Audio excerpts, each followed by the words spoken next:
Hi అండి అందరికీ. నేను ఈరోజు దోశ ఏమేమి నానబెట్టాలో చెప్తాను. ఆరోగ్యం గురించి పట్టించుకునే వాళ్ళు ఎవరు ఉంటారండి. ఆరోగ్యకరమైన ఫుడ్ తినాలనేది అందరి ఆరాటం. అయితే నేను రైస్ వాడనండి ఎక్కువ. రైస్ వాడితే ఏంటంటే డయాబెటీస్కి అయినా మనకి కొలెస్ట్రాల్కి అయినా వైట్ అంటే రైస్ వాడొద్దు అని అనుకుంటాం కదా.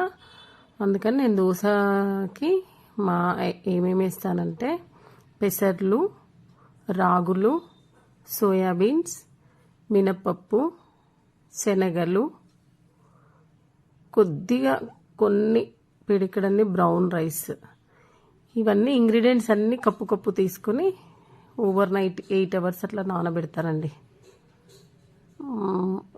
8 అవర్స్ నానిన తర్వాత మార్నింగ్ నానబెడితే ఈవినింగ్ నానబెడితే మార్నింగ్ అన్నీ ఒకే దగ్గర నానబెట్టి మిక్సీ పెట్టుకుంటాను. దోశ బ్యాటర్ ఇలా రెడీ అయిపోతుందండి. ఇప్పుడు దోశ వేసుకోవడమే. సూపర్ దోశ అయితే అందులోకి టమాటా చట్నీ. ఇదే దోశ పిండిని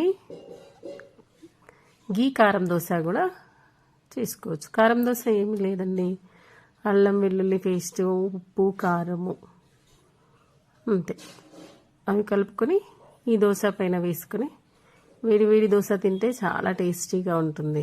మనకి ఏదైనా ఫీవర్ వచ్చినట్టు నోరు టేస్ట్గా లేనప్పుడు ఇలా చేసుకొని తింటే చాలా బాగుంటుంది. ఇదే దోశ